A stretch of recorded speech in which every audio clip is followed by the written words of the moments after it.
প্রিয় ছাত্ররা, আশা করি সবাই ভালো আছো। আজকে আমরা পড়ব অ্যাটমিক স্ট্রাকচার পার্ট 3।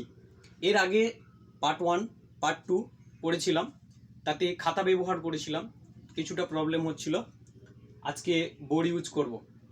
আজকে যেটা পড়ব সেটা হচ্ছে বোর তত্ত্ব দ্বারা হাইড্রোজেন অনুরূপ কোনো পরমাণুর এনতম কক্ষপথের ব্যাসার্ধ, এনতম কক্ষপথে আবর্তনশীল ইলেকট্রনের গতিবেগ ও ইলেকট্রনের শক্তি রাশিমালা উপপাদন করব। প্রথমে যেটা পড়ব সেটা হচ্ছে এনতম কক্ষপথের ব্যাসার্ধ।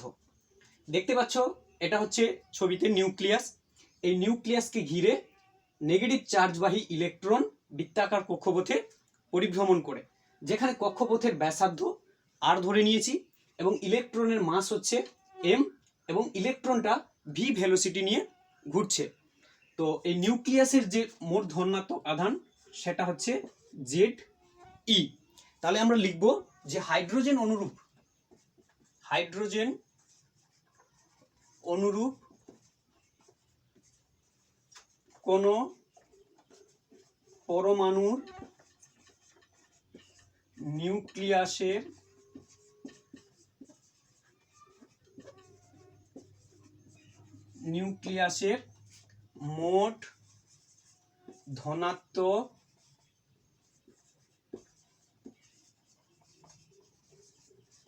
আধান সমান জেড ই, যেখানে জেডটা হচ্ছে, যেখানে জেড সমান পারমাণবিক সংখ্যা, ই সমান হচ্ছে একটি প্রোটন বা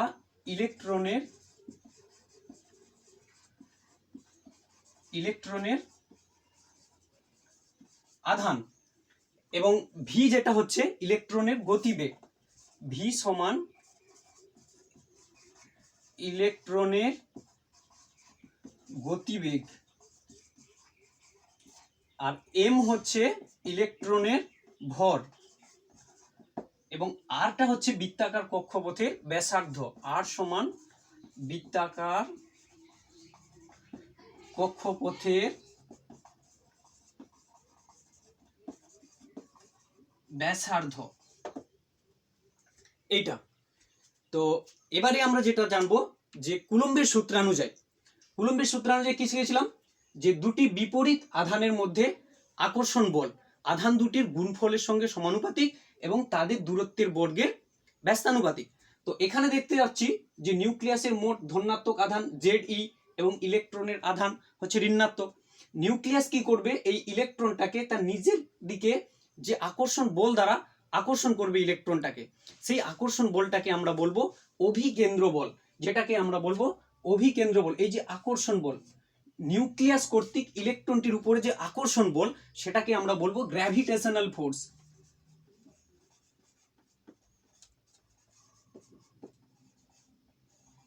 গ্র্যাভিটেশনাল ফোর্স। এবং ইলেকট্রনটা ভি গতিবেগ নিয়ে বৃত্তাকার কক্ষপথে ঘুরছে। এই ভি গতিবেগ নিয়ে আর ব্যাসার্ধে বৃত্তাকার কক্ষপথে যে ঘুরছে, তার ঘূর্ণনের জন্য নিজস্ব একটা গতিবেগ রয়েছে। সেই গতিবেগটাকে আমরা বলবো অপকেন্দ্র বল, বা এই গতিবেগটাকে আমরা যেটা এদিকে চিহ্ন করা আছে সেটা হচ্ছে অপকেন্দ্র বল বা সেন্ট্রিফিউগাল ফোর্স।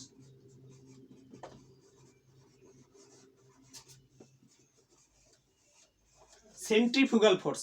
তাহলে এখানে দেখতে পাচ্ছি দুটি ফোর্স। একটা হচ্ছে কি না, নিউক্লিয়াস কর্তৃক ইলেকট্রনটির উপর যে আকর্ষণ বল সেটা হচ্ছে অভিকেন্দ্র বল, এবং ইলেকট্রনটির ঘূর্ণনজনিত যে বল সেটা হচ্ছে অভিকেন্দ্র বল। তাহলে এখান থেকে আমরা লিখব যে কুলম্বের সূত্রানুযায়ী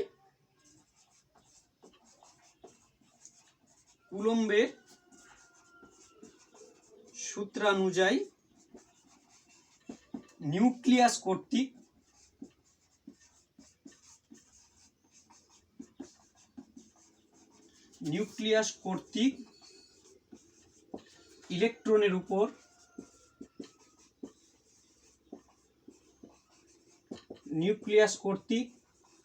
ইলেকট্রনের উপর আকর্ষণ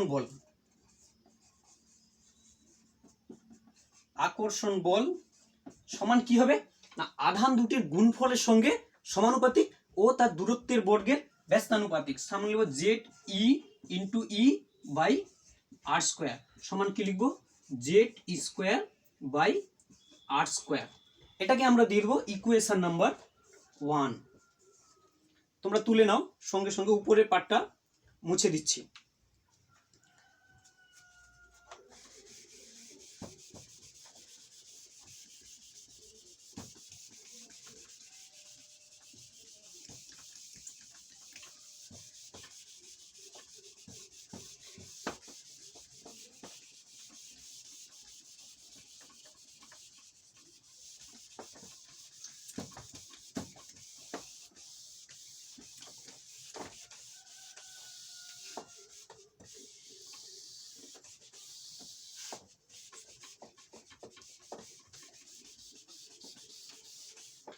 আবার ভি বেগে আবর্তনশীল ইলেকট্রনের অপকেন্দ্র বল, ভি বেগে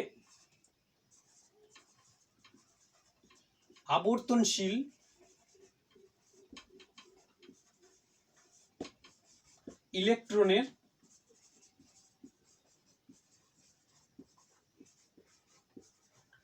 ইলেকট্রনের অপকেন্দ্র বল।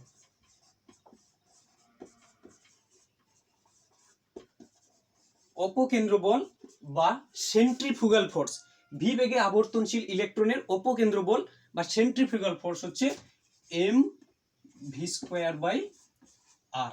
এটাকে আমরা দেব ইকুয়েশন নাম্বার 2। আগে আমরা পেয়েছিলাম নিউক্লিয়াস কর্তৃক অভিকেন্দ্র বল Z square by R square এবং ইলেকট্রনটির ঘূর্ণনজনিত অভিকেন্দ্র বল সেটা হচ্ছে M V square by R. এবার একটা সুস্থিত কক্ষপথে ইলেকট্রনটিকে আবর্তনশীল থাকতে গেলে সেখানে তার অভিকেন্দ্র বল এবং অপকেন্দ্র বলকে সমান হতে হবে। যদি নিউক্লিয়াস কর্তৃক গ্র্যাভিটেশনাল ফোর্স ইলেকট্রনটির উপরে যদি বেশি হয়ে যায় তাহলে ইলেকট্রনটা কি করবে নিউক্লিয়াসের উপর আছড়ে পড়বে, কিংবা যদি সেন্ট্রিফুগাল ফোর্স বেশি হয়ে যায় ইলেকট্রনটি তাহলে সেই ইলেকট্রনটি কি করবে কক্ষপথ ছেড়ে বাইরে চলে যাবে। কিন্তু এটা কখনো সম্ভব নয়, সেই জন্য কি করতে হবে একটা সুস্থিত কক্ষপথে ইলেকট্রনটিকে আবর্তনশীল থাকতে গেলে তাহলে কি হয় সুস্থিত কক্ষপথে ইলেকট্রনকে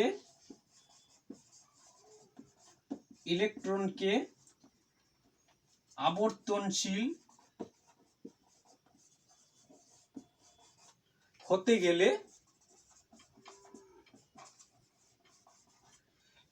অভিকেন্দ্র বল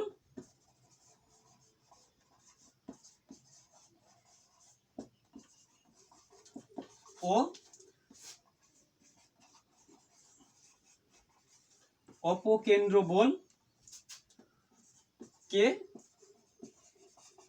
সমান হতে হবে। তাহলে আমরা দেখলাম যে একটা ইলেকট্রনকে সুস্থিত কক্ষপথে আবর্তনশীল থাকতে গেলে তার অভিকেন্দ্র বল এবং অপকেন্দ্র বলকে সমান হতে হয়। তো এখান থেকে আমরা দুটো ইকুয়েশন নাম্বার 1 আর এখান থেকে যেটা পেলাম ইকুয়েশন নাম্বার 2 দুটোকে তুলনা করে পাই। তাহলে লিখব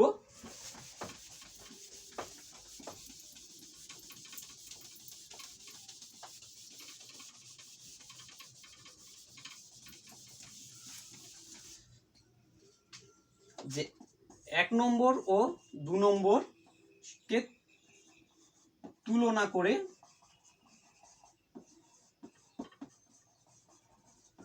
পাই কি ভাই 1 নম্বর থেকে যেটা ছিল সেটা হচ্ছে Z square by R square, আর 2 নম্বর থেকে ছিল সেটা কি না M V square by R. এবার দেখতে পাচ্ছ বোথ সাইড আর রয়েছে, একটা করে আর বাদ যাবে, তাহলে সেখান থেকে হচ্ছে তোমার কি হবে ভি স্কোয়ার সমান কি পাবো আমরা না ভি স্কোয়ার সমান যেটা পাবো সেটা হচ্ছে Z square by M R. দেখতে পাচ্ছ ভি স্কোয়ার সমান Z square by M R. এটাকে আমরা দেব ইকুয়েশন নাম্বার 3। পুরোটা তুলে নাও, উপরেরটা মুছে দিচ্ছি।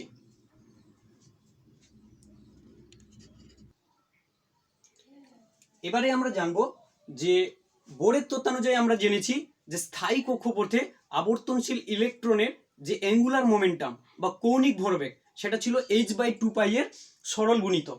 সেটা আমরা লিখব যে বোর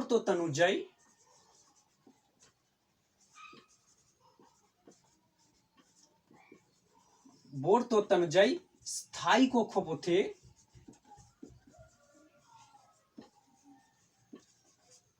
আবর্তনশীল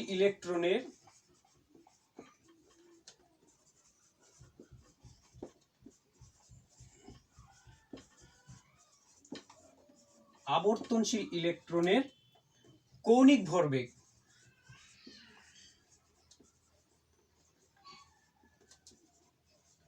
যেটা হচ্ছে mvr, কৌণিক ভরবেগ ছিল h/2π এর সরল গুণিতক ছিল। আর যেখানে n হচ্ছে n সমান 1 2 3 ইত্যাদি হচ্ছে নাম্বার ছিল, বা এখান থেকে আমরা বের করব v সমান nh/2π mr। তো উভয় পক্ষে স্কোয়ার করে পাই, বর্গ করে পাই, ভি স্কোয়ার সমান কি না n স্কোয়ার h²/4 পাই square m square r square. এটা হচ্ছে ইকুয়েশন নাম্বার 4 দিয়ে দেবো। তাহলে আগের ইকুয়েশন থেকে আমরা পেয়েছিলাম একটা সুস্থিত কক্ষপথে আবর্তনশীল ইলেকট্রনের গতিবেগ ভি স্কোয়ার সমান z²/mr পেয়েছিলাম। আবার বোর তত্ত্বানুযায়ী আমরা পেলাম যে কৌণিক ভরবেগ থেকে আমরা গতিবেগ যেটা ভি পেলাম, ভি স্কোয়ার সমান n²h²/4 pi square m square r square.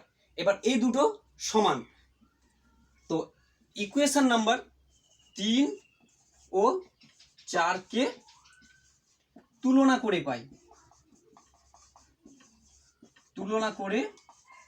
পাই, কি পাই? দুটোই হচ্ছে সমান, দুটোই গতিবেগ। এখানে ভি স্কোয়ার সমান n²h²/4 pi square m square r square. আর আগে যেটা পেয়েছিলাম সুস্থিত কক্ষপথে আবর্তনশীল ইলেকট্রনের যে গতিবেগ ছিল z²/mr।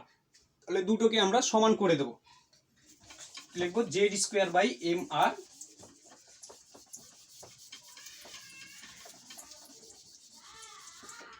বা z²/mr সমান n²h²/4 pi square m square r square.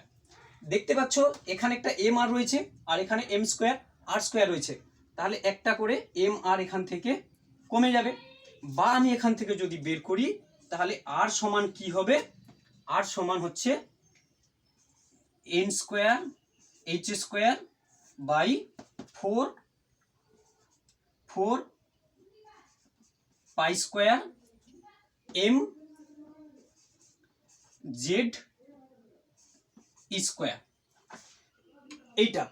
এইটা হচ্ছে কি না আর, এটা হচ্ছে n-তম কক্ষপথের ব্যাসার্ধ সমান n²h²/4 pi square mz square. এটা হচ্ছে n-তম কক্ষপথের ব্যাসার্ধ। লিখে নাও, তুলে নাও তোমরা।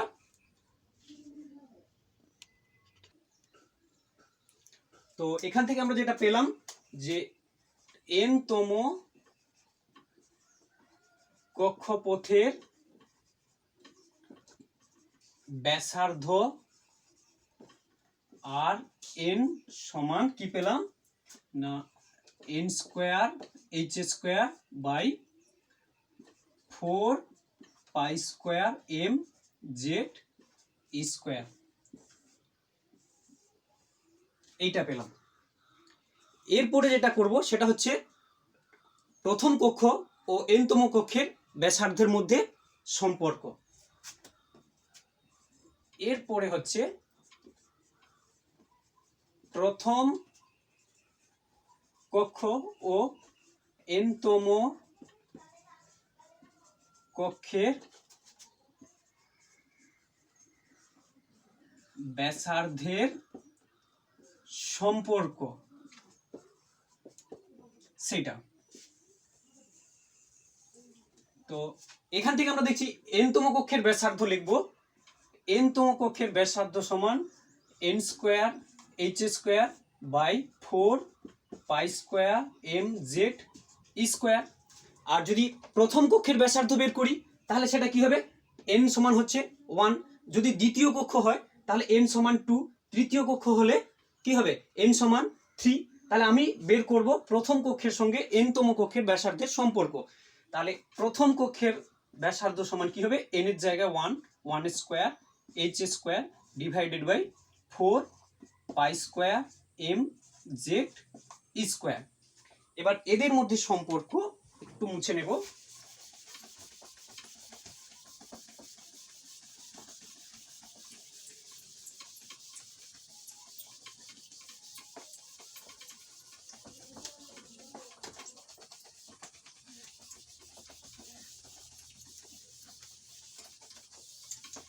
তাহলে এদের মধ্যে সম্পর্কটা হচ্ছে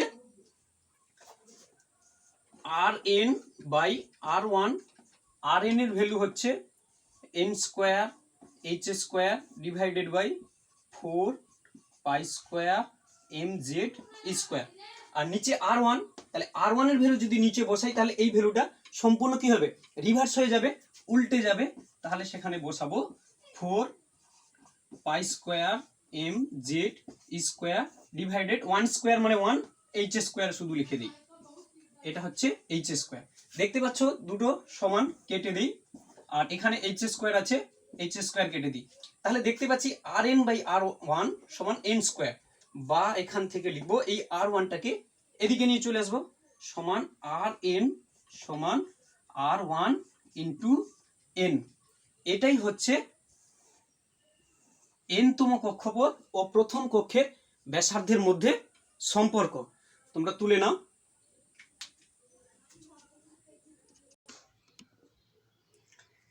এবারে আমরা পড়ব n-তম কক্ষপথে আবর্তনশীল ইলেকট্রনের গতিবেগ। আগে আমরা বের করেছি যে n-তম কক্ষপথে ব্যাসার্ধ, সেটা সাইডে লিখে রাখলাম, কাজে লাগবে পড়ে, n square H square by 4 pi square M Z square. আর একটা সমীকরণ পেয়েছিলাম যে n-তম কক্ষপথ ও প্রথম কক্ষের ব্যাসার্ধের মধ্যে সম্পর্ক R N equal to R one into সেখানে এন স্কোয়ার। তো এই সমীকরণগুলো থেকে ছোট ছোট অঙ্ক পড়ে থাকে, সেগুলো আমি পিডিএফ করে তোমাদের গ্রুপে দিয়ে দেব। এখন শুধু থিওরিটা বুঝে নাও। তো এবারে আমরা যেটা নির্ণয় করব n-তম কক্ষপথে আবর্তনশীল ইলেকট্রনের গতিবেগ। বোর তত্ত্বানুযায়ী আমরা শিখেছিলাম যে স্থায়ী কক্ষপথে আবর্তনশীল ইলেকট্রনের যে অ্যাঙ্গুলার মোমেন্টাম ছিল, কৌণিক ভরবেগ mvr, তো সেখান থেকে আমরা শিখেছিলাম যে অ্যাঙ্গুলার মোমেন্টাম mvr সমান nh বাই 2 পাই, অর্থাৎ h বাই 2 পাই এর সরল গুণিতক ছিল অ্যাঙ্গুলার মোমেন্টাম। তো এখান থেকে আমরা বের করব v সমান nh বাই 2 পাই mr। তো এখানে দেখতে পাচ্ছ আর n হচ্ছে কক্ষপথ, h হচ্ছে প্ল্যাঙ্ক কনস্ট্যান্ট, পাই এর ভ্যালু তো 3.14, আর m হচ্ছে মাস অফ ইলেকট্রন। এর আগে আমরা প্রমাণ করেছি ব্যাসার্ধর মানটা আমরা এই যে পেয়েছি আগে n square H square by 4 pi square M Z square. এই সমীকরণে আমরা সেটা বসিয়ে দেবো। যদি আরটা এখানে বসাই তাহলে কি হবে, N H by 2 pi M into কি হবে না 4 pi square M Z square divided by N square H square. তো দেখো কাটাকাটি করে দাও, 2 2 এর 4, একটা পাই আছে এখানে, পাই স্কোয়ার আছে, তাহলে একটা পাই কাটবে। আর এখানে রয়েছে কি একটা এম রয়েছে, এম কাটবে, এখানে এম কাটবে। আর দেখতে পাচ্ছি এখানে NH রয়েছে, তাহলে এখান থেকে একটা N, এখান থেকে একটা H বাদ যাবে। তো সেখান থেকে আমরা দেখতে পাচ্ছি যে V সমান আমরা কি পেলাম না 2 pi Z square, 2 pi Z square by NH। এখান থেকে যেটা পেলাম হচ্ছে সেটা হচ্ছে 2 pi Z square by NH। এইটা হচ্ছে তোমার কি n-তম কক্ষপথে আবর্তনশীল ইলেকট্রনের গতিবেগ। n-তম কক্ষপথে আবর্তনশীল ইলেকট্রনের গতিবেগ হচ্ছে 2 pi Z square by NH। তাহলে n-তম কক্ষপথে আবর্তনশীল ইলেকট্রনের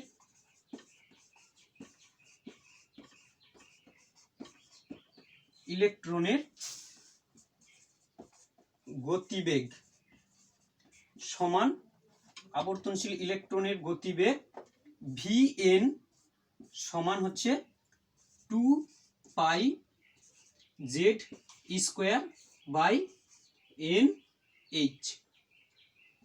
এই ইকুয়েশনগুলো ভালো করে পড়তে হবে। তুলে নাও, মুছে দিচ্ছি।